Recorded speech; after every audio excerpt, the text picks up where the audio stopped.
NASCAR has historically been a series that raced mainly on ovals, but there was a brief time in the mid-'80s when they were ready to design a brand new car and fill the schedule with races on road courses and city streets.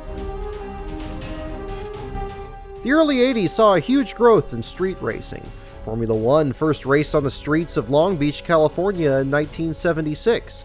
By 1982, F1 had temporary circuits in Long Beach, Detroit, and Las Vegas. IndyCar and IMSA first raced on the city streets in 1983. By 1985, IndyCar had temporary circuits in Southern California, New York, Cleveland, and Miami. Street racing was taking over America, and for good reason. If you can't bring the people to the races, bring the races to the people. So it was no surprise in July 1985 when it was reported that NASCAR wanted to run street races as well. For NASCAR, the decision was part strategy and part necessity. First, it would be good for the series to enter new markets with large populations and large corporate presence. Street races would be a way to do that in areas without oval tracks. And most importantly, unless things changed, NASCAR would have no races west of the Mississippi River by 1987. Since 1981, Riverside was the only West Coast track the Cup Series raced on. Real estate investors had bought the track and were tearing it down within a few years. Once that track was gone, the Cup Series would have no connection to the West Coast. Street races gave NASCAR a new replacement option. But even they knew that running big heavy stock cars on a street course wouldn't be a good race. It would be hard to pass, and the handling would be bad. To make street courses work, NASCAR announced on July 2, 1985 that they would create an entirely new car. The LR Series was widely viewed as NASCAR trying to shed its southern image and move to a national presence. In July of 1985, NASCAR announced that they would have an LR, left-right series, starting in 1987. They want to get into some market areas around the country that they've not been in before, so perhaps they could run on some of the street courses or some of the other road courses that they have not run on in the past. The idea was met with widespread praise from team owners, including Junior Johnson, who called it a heck of a good idea. Richard Petty said this would help the sponsors by getting races right in the heart of major markets. At that point, building new tracks wasn't an option like it was in the 90s.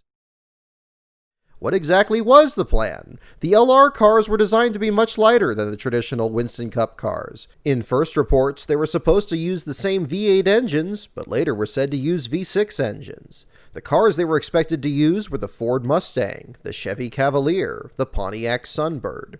While it was sometimes called the LR Series, NASCAR officials explained it wasn't a separate series necessarily, just special cars that would be used in additional races on the Winston Cup schedule.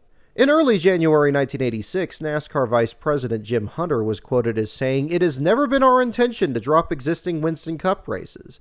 A 30-race schedule has been a good number for us, so we're probably not going to run more than a maximum of 5 LR races."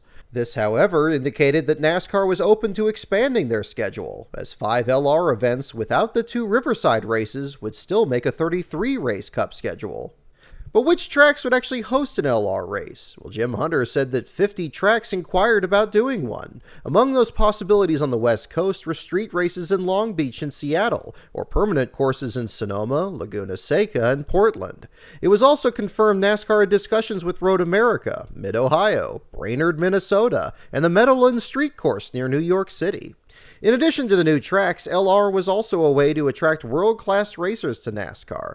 Paul Newman expressed interest in the series. So did IMSA star Willie T. Ribbs, who signed a 3-year contract with DieGuard Racing to run part-time in Cup starting in 1986, knowing that the 87 season was expected to be the first for the series. The biggest day for the LR series was, ironically, January 28, 1986. The significance of that Tuesday was very much overshadowed by the Challenger space shuttle disaster. 500 miles away at Charlotte Motor Speedway, the first LR car made its lackluster debut. The cover came off the first LR prototype, a Pontiac 2000 Sunbird, this past January. The Pioneer chassis was built by Banjo Matthews. Richard Childress's shop turned it into a race car. But it didn't take many laps around the Charlotte Motor Speedway road course to reveal the search for the ideal LR car was going to be a lengthy one. It's a little front heavy, the weight's not quite as good as it needs to be on the car.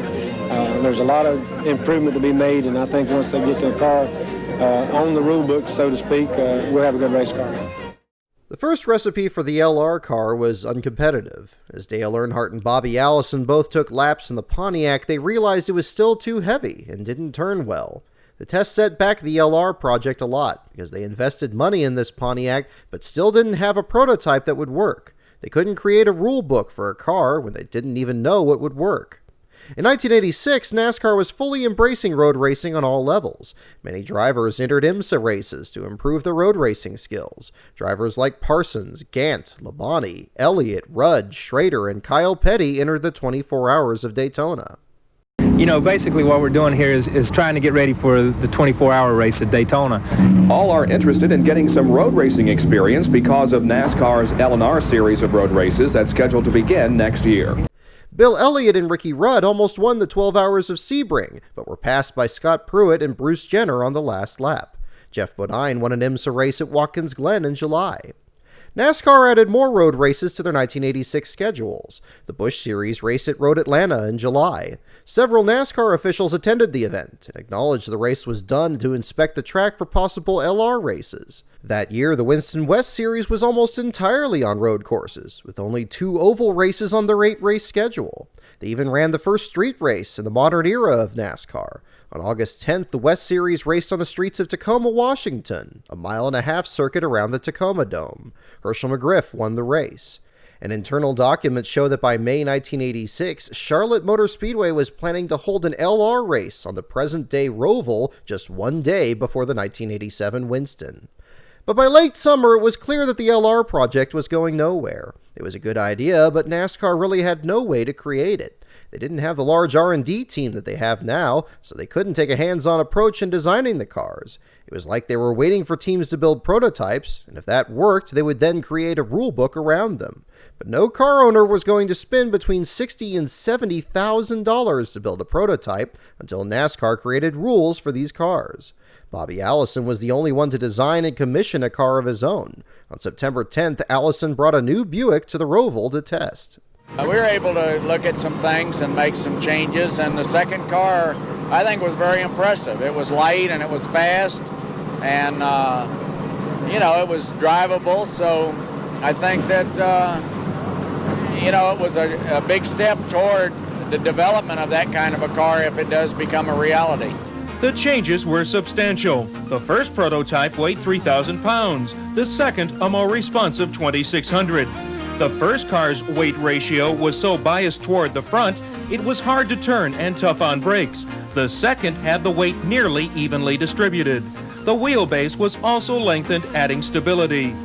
Around the time of this development, Riverside International Raceway got an extension on life. Instead of closing at the end of 1986 as planned, it would remain open until the summer of 1988. That meant the LR project wasn't as important as it once was. NASCAR ended up giving up on the idea of street racing and instead committed to running permanent road courses like Watkins Glen and Sonoma.